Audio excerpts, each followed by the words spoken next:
Many times in the area of probate and trust administration, I'm asked some other questions too.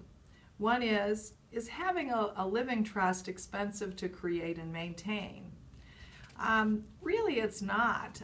When you look at the cost of what it saves you in the way of probate, either before you die or after you die, because if you were in that middle stage where you have Alzheimer's or dementia and you cannot manage things yourself, you might have to have a probate proceeding called a guardianship.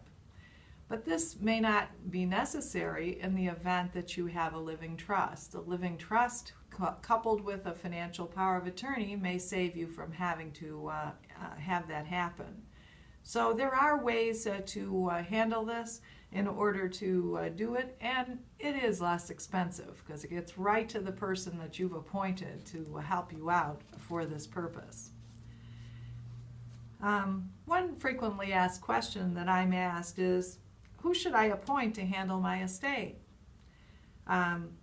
This is a quandary, and actually one of the more important questions that people have to answer, because that person is responsible for handling all of the assets of your estate. So they may have to go through your house and clear it out in preparation for selling it.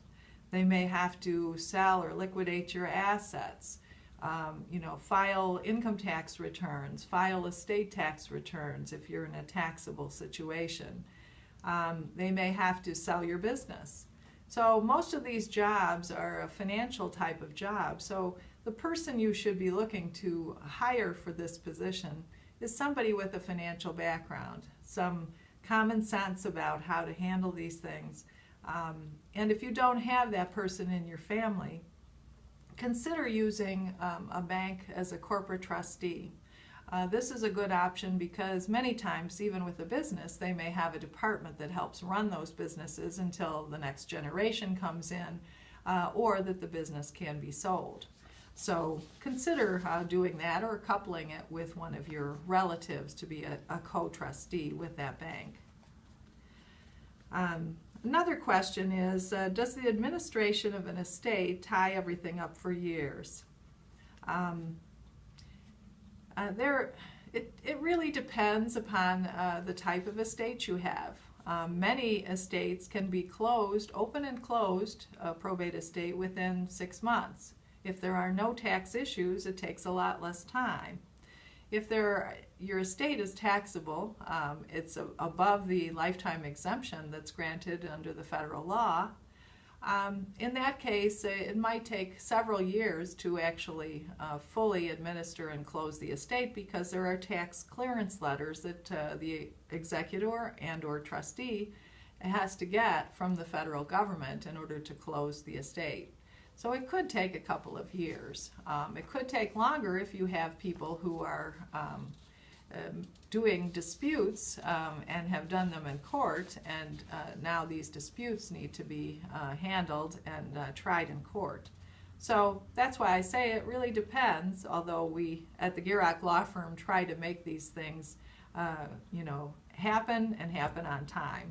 And as quickly as we are able to close these things, we do, because it's important for your family to have that closure.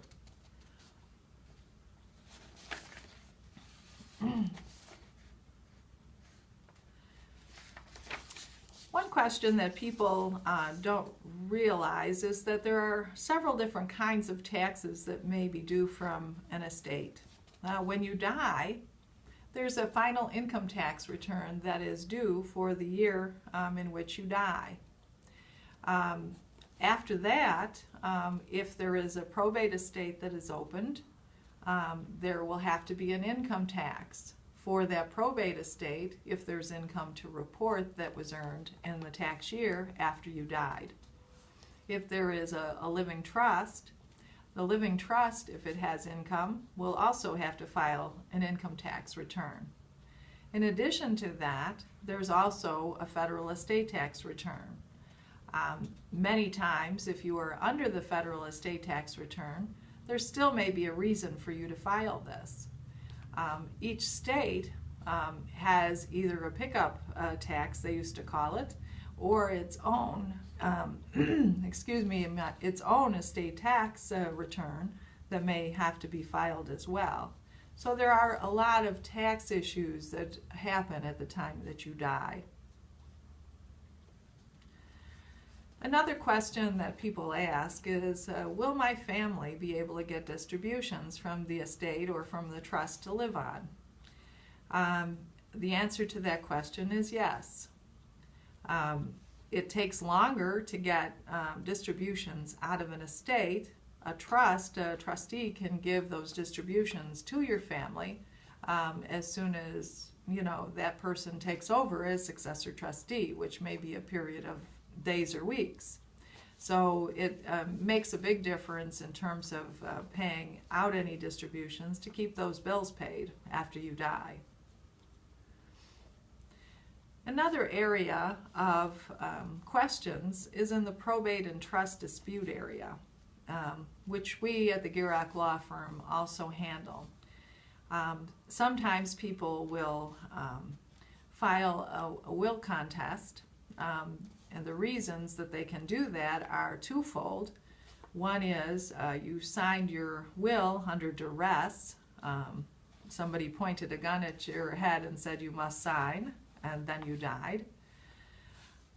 Or you know, you did not have sufficient mental capacity to know the natural objects of your bounty, who your family was, what your assets were, and that type of thing. So if this happens, a will could be challenged in court. But generally speaking, in most cases, the will is not going to be challenged. But it does happen. Another question that people ask is, can gifts made by the deceased be challenged by other beneficiaries of the estate after my death? This is difficult to do. Not impossible, but the reason that it's difficult to do is that you may not have the information to go by to know whether a gift was meant by the deceased. Nobody knows for sure what the deceased wanted, but perhaps an outside third party may have said something. But this is the problem.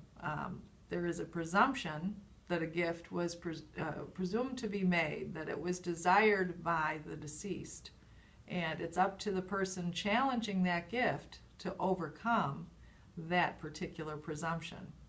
So depending on whether or not you have information available to you that's not from you, but from some outside third party, you may or may not be able to challenge those gifts. The further away they are in time from the date of death, the harder that will become.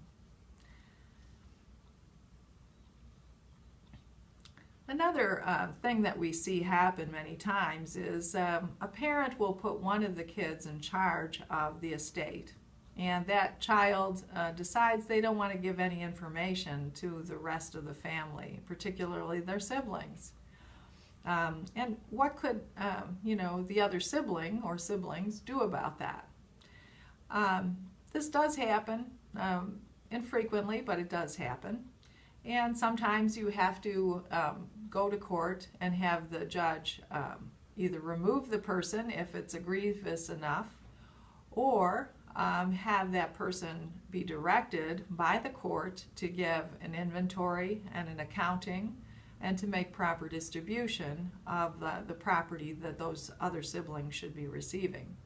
So there is a court process for that, and you should find a really qualified attorney who can handle that for you.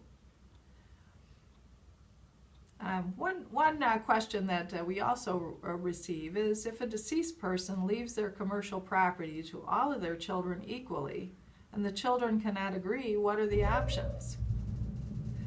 Well, sometimes that does happen, and because the parent doesn't have enough other assets to compensate the people who really would not want to have or aren't into commercial real estate. And so in order for that to be remedied, sometimes the person who does want the real estate may have to go out and get a mortgage and buy the other siblings out, so to speak, of their share. And that, is done all the time. Many times it's done with residential housing as well. The person who died, their house may be something where one of the children lives in, but the others don't.